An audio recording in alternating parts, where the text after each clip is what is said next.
Press star and hash to enter system setup mode. For first-time activation, register the administrator by setting the default password as 1, 2, 3, 4, 5, 6.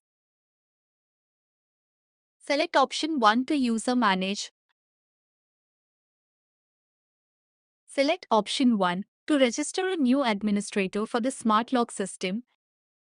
Press hash to proceed and input the user ID for administrator registration.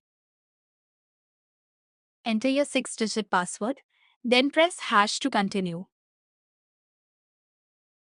Re-enter your password for confirmation.